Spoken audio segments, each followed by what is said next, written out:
बोलिए। भारत माता की। क्यों भाई? उदयपुर वालों की, मेवाड़ वालों की आवाज को क्या हो गया? ऐसी आवाज नहीं चलेगी। 23 में भाजपा सरकार बनानी है ना? जोर से बोलो, बनानी है। 24 में मोदी जी को तीसरी बार प्रधानमंत्री बनाना है। तो मेरे साथ दोनों हाथ उठाइए,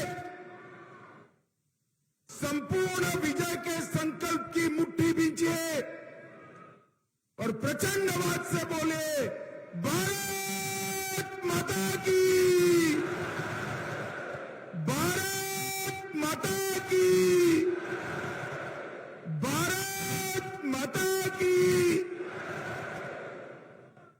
मंच पर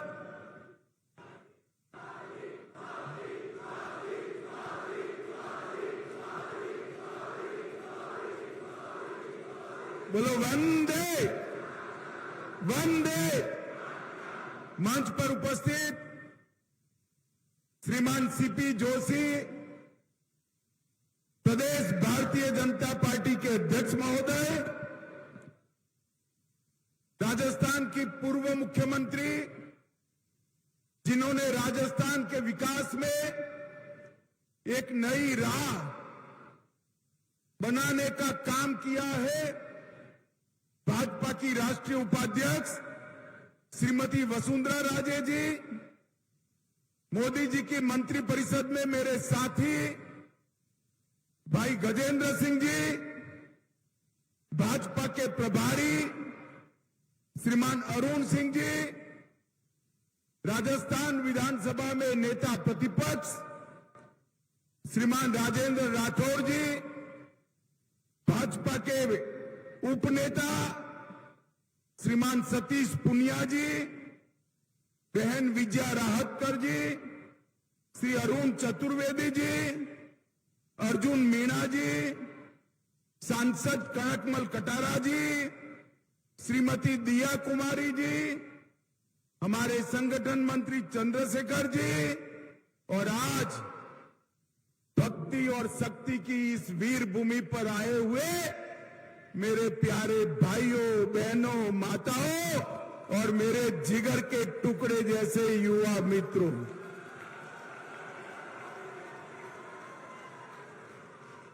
ये गहलोत जी काम का इस आयु में इधर उधर घूम रहे हैं।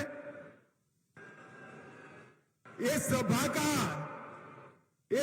का कोई इनको वीडियो बता दे तो गहलोत जी को मालूम पड़ जाएगा कि उनकी सरकार का जाने का समय शुरू हो गया है। किसान को खेत में रहने का समय है, मेघराज का आगमन हो गया है। मेरे आदिवासी भाइयों बहनों को भी खेत खलिहान में छोटे छोटे खेतों में काम है, फिर भी आज जो नजारा मेवाड़ की धरती पर मेरे सामने है वो बताता है 23 और 24 दोनों में पूर्ण बहुमत के साथ भारतीय जनता पार्टी की सरकार बनने जा रही है। माताओं भाइयों बहनों, मैं सबसे पहले भगवान एकलिंग जी को प्रणाम करना चाहता हूं। नाथद्वारा में विराजमान ठाकुर जी को भी प्रणाम कर कर मेरी श्रद्धा व्यक्त करता हूं।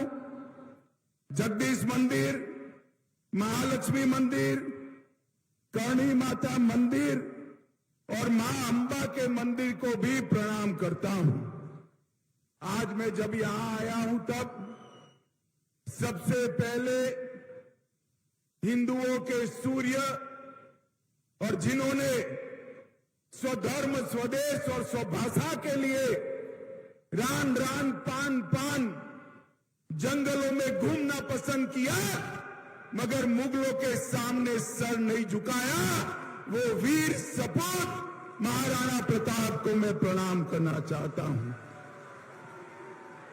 इसी के साथ मुझे बड़ा आनंद आया कि मंच पर मुझे राणा पुंजा भील की भी मूर्ति, जाजलमान मूर्ति दी गई।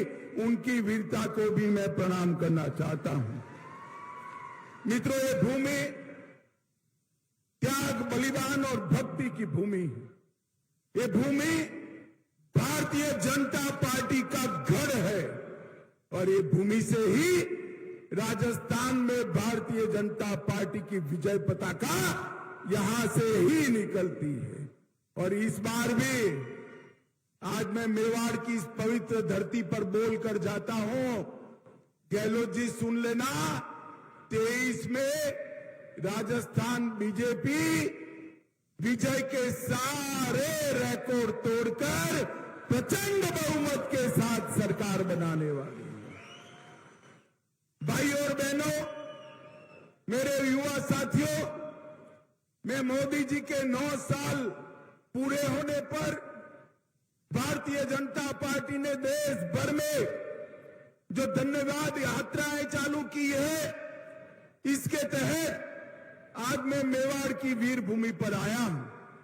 ये मेरा 15वां राज्य है। मैं देश भर में घूमकर आया और देश भर में मोदी जी के लिए जो समर्थन देखा है, ये निश्चित है कि 2024 में फिर से 300 सीटों के साथ नरेंद्र मोदी जी प्रधानमंत्री बनने जा रहे हैं।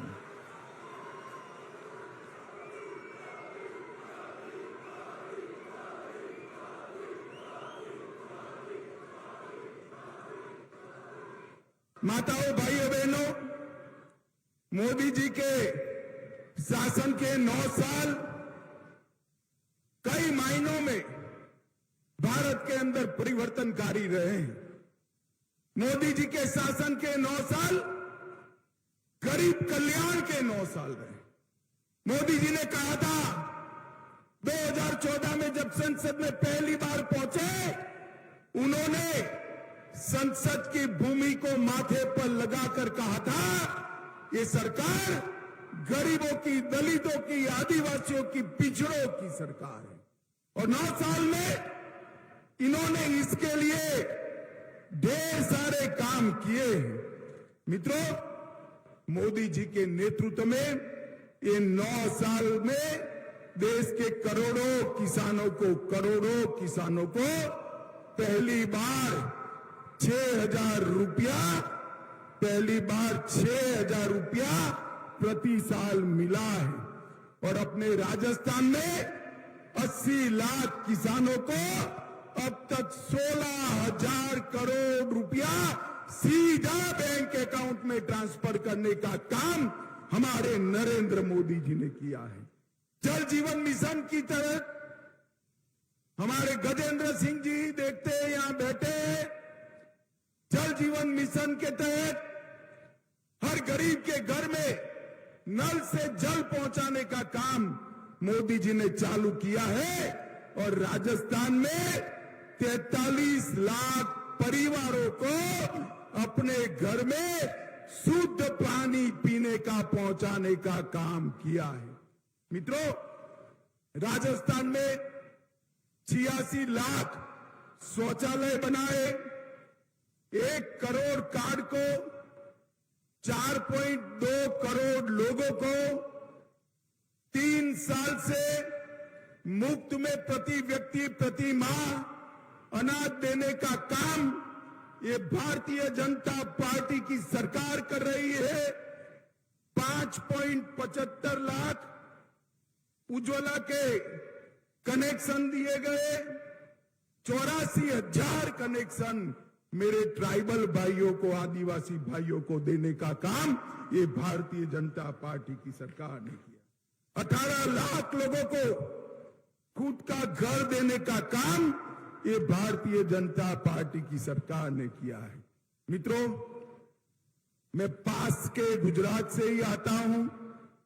यहां बहुत बड़ा जनजाति समुदाय है, आदिवासी समुदाय है। मेवाड़ के राणाओं ने जो लड़ाई लड़ी, इसके साथ मेरे आदिवासी भील भाई कंधे से कंधा लड़ाकर मुगलों के सामने लड़ने का काम आदिवासियों ने किया है। और स्वतंत्रता संग्राम में ढेर सारे गौरवमय प्रकरण मेरे आदिवासी भाइयों के नाम पर लिखे हैं। मोदी जी ने भगवान बिरसा मुंडा को, उनकी जयंती को जनजाति गौरव दिन के रूप में स्थापित कर देश भर के आदिवासियों का सम्मान करने का काम किया है। इसके साथ पहली बार आजादी के 75 साल के बाद एक आदिवासी महिला को, गरीब घर की महिला को द्रौपदी मुर्मू से महामहिम द्रौपदी मुर्मू बनाने का काम नरेंद्र भाई ने कर समग्र देश के आदिवासियों को गौरव दिलाया है। पहले गहलोत जी सुन लीजिएगा, 10 साल आपकी सरकार चली सोनिया मनमोहन की, सिर्फ 90 एकलव्य विद्यालय थे। एक आदिवासी बच्चों को पढ़ाने के लिए 14 से 24-22 में 500 से ज्यादा एकलव्य विद्यालय भारतीय जनता पार्टी की सरकार ने बनाए। 40,000 से ज्यादा शिक्षक भर्ती किए, 30 लाख से ज्यादा विद्यार्थियों को छात्रवृत्ति दी और जनजातीय मंत्रालय का बजट जो पहले 1,000-1,500 करोड़ था, मोदी जी ने बढ़ाकर 15,000 करोड़ करने का काम किया है। सबसे पहले अटल जी ने ही जनजाति आयोग की गठन किया था और हमारे भैरव सिंह जी ने जनजातियों के आरक्षण में वृद्धि करने का काम किया है। और मोदी जी ने 10 आदिवासी जन आयोगों के संग्रहालय बनाने का काम किया है। मित्रों, इन मोदी जी के 9 साल गरीब कल्याण के 9 साल रहे। ये मोदी जी के 9 साल भारत गौरव के 9 साल रहे। ये 9 साल के अंदर समग्र विश्व में भारत की विजय पताका फहराने का काम हमारे नरेंद्र मोदी जी ने किया है। मोदी जी G7 में गए थे, अभी अमेरिका गए, ढेर सारे राष्ट्राध्यक्ष ने G7 में कोई अपॉइंटमेंट मांगता था, कोई हस्ताक्षर मांगता था। अफ्रीका में किसी ने मोदी जी के पैर छू लिए और जहां पर गए वहां मोदी मोदी मोदी मोदी के नारे लगे। मित्रों, मोदी जी को ये जो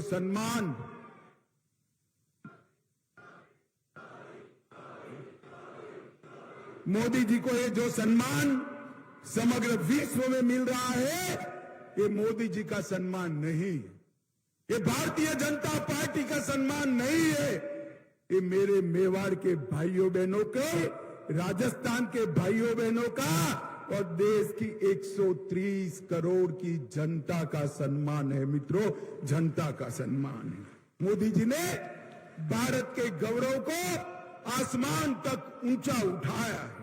मोदी जी ने भारत उत्तर से 9 साल विकास के हर पैरामीटर में, चाहे शिक्षा हो, इंफ्रास्ट्रक्चर हो, इंडस्ट्री हो, दलित कल्याण हो, आदिवासी कल्याण हो, युवा की बात हो, महिला की बात हो या विदेश से इन्वेस्टमेंट लाने की बात हो, हर क्षेत्र में मोदी जी ने नए आयाम गढ़े हैं। और मोदी जी के नेतृत्व में राजस्थान में भी ढेर सारा विकास हुआ है। मैं बाद में आपको उसकी बात करूंगा।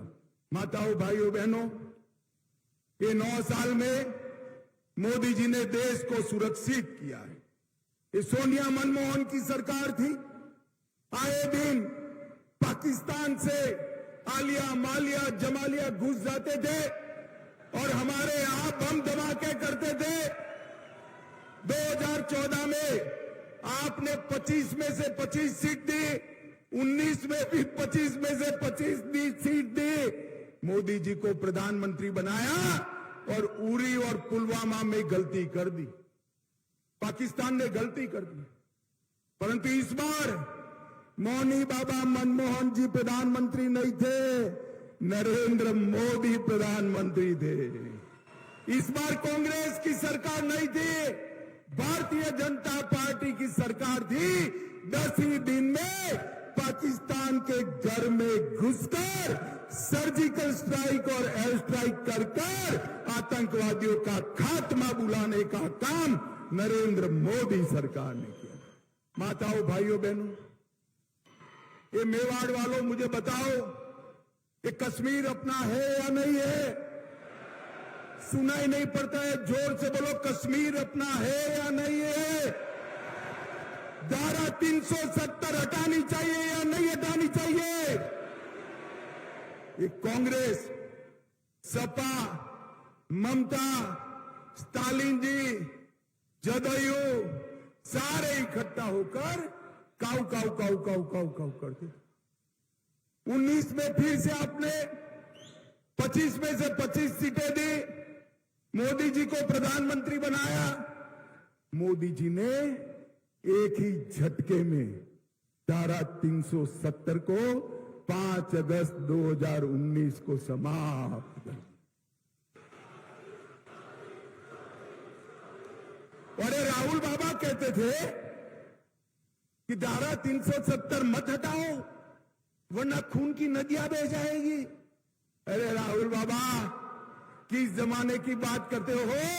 खून की नदियां छोड़ो, किसी की कंकर चलाने की हिम्मत नहीं हुई है, कंकर चलाने की। ये 9 साल में मोदी जी ने देश को सुरक्षित करने का काम किया है। 9 साल में मोदी जी ने देश को विकसित करने का काम किया है।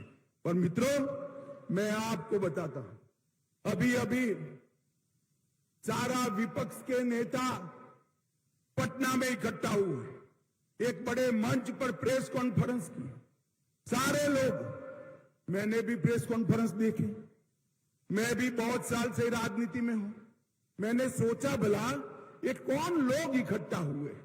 21 पार्टी के लोग थे। कितनी पार्टी के? जोर से बोलो, कितनी पार्टी के? ये 21 पार्टी के लोग थे और 21 लाख के घपले, घोटाले, भ्रष्टाचार करने वाले लोग वहां पर इकट्ठा हुए। 21 लाख के घपले, घोटाले, जनता को हिसाब नहीं देना है।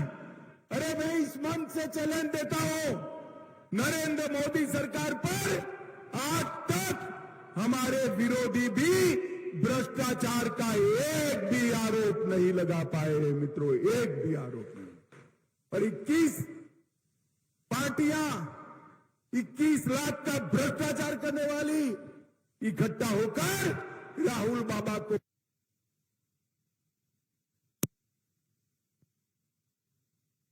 तो एक घपले, घोटाले, भ्रष्टाचार भारत की नियति बन जाएगी।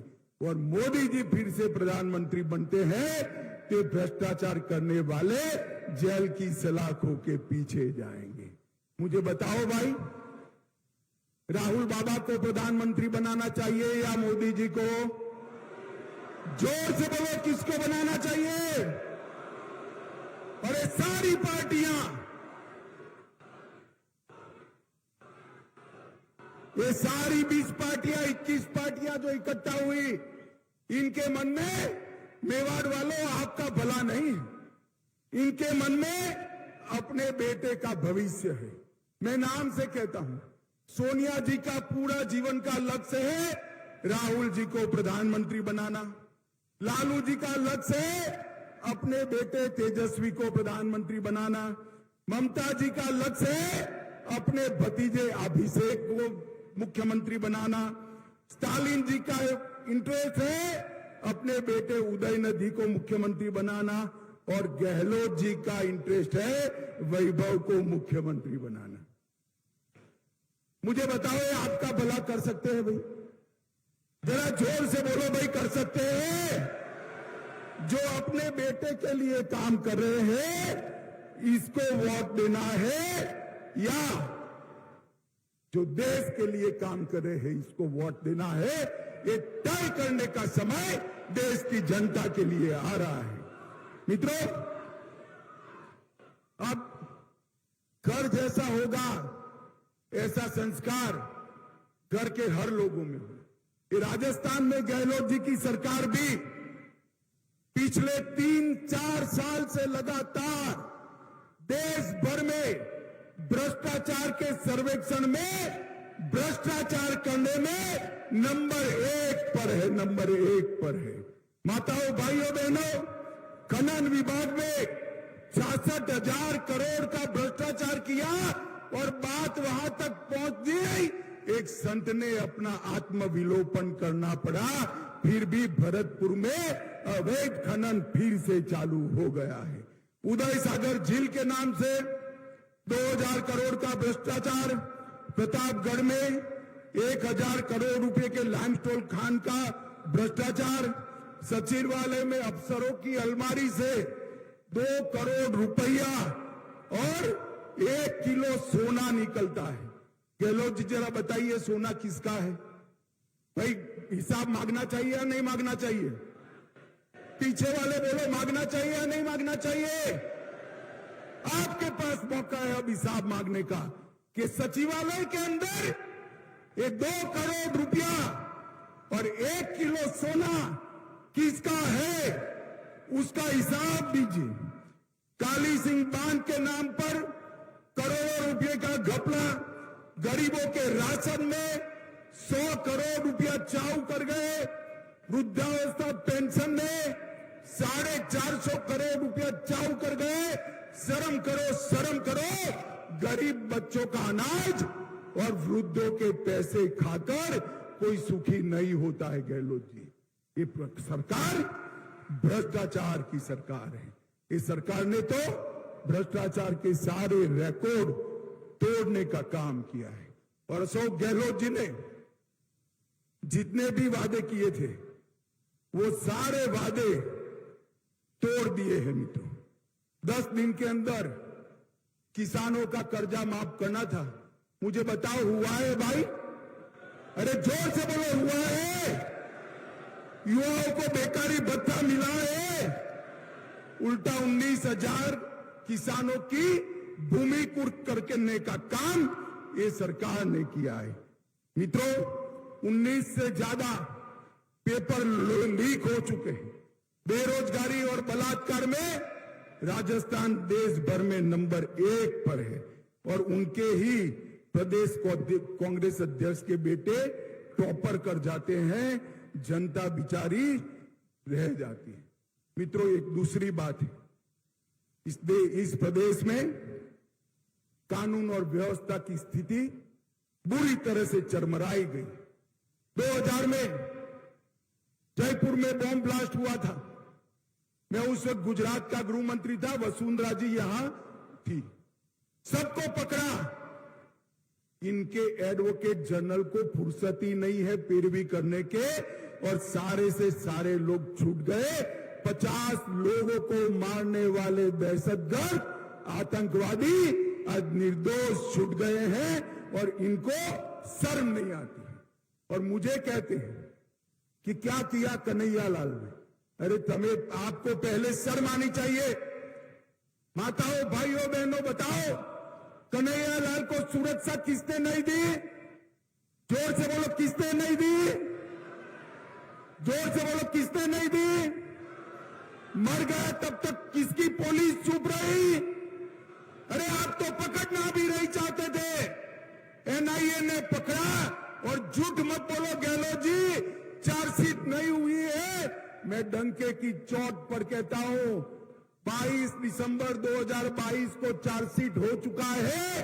स्पेशल कोर्ट बनाने का काम आपका है, जिससे जल्द सजा दी जाए। राजस्थान सरकार हाई कोर्ट को भरोसे में लेकर स्पेशल कोर्ट नहीं बनाती है, न तो आज तक कन्हैया लाल के दोषियों को फांसी पर लटका चुके होते। मित्रों, लटका चुके। इनको शर्म आनी चाहिए। ये वोट बैंक की राजनीति करते हैं। मैं आज इतना कहना चाहता हूं, मोदी जी ने PI5 पर बैन लगाया। गहलोत जी के राज में कोटा में PI5 की रैली निकलती, चित्तौड़गढ़ में रतन सोनी की हत्या होती, करौली में हिंदू त्योहार बंद कर दिए जाते हैं, संघ का पथ संचलन बंद कर दिया गया है और 300 साल पुराना शिव मंदिर अलवर में ढहा दिया गया। भगवा ध्वज उतारने की हिमाकत ये गहलोत सरकार करती है। मैं आज पूछना चाहता हूं, आजादी के इतने सालों के बाद भी वोट बैंक की लालच में संविधान को साइड पर रखकर जिस प्रकार से बहुमत समाज के साथ अन्याय और अत्याचार हो रहे हैं, मैं आपको कहने आया हूं मित्रों, ये वोट बैंक की राजनीति करने वाले ही कर सकते हैं। Bharatiya Janata party vote bank की राजनीति नहीं करती है। मोदी जी के शासन में जब वसुंधरा जी थी तब भी यहां आतंकवाद पर लगाम कसने का काम भारतीय जनता पार्टी ने किया है। ये 3D से घिरी हुई सरकार है।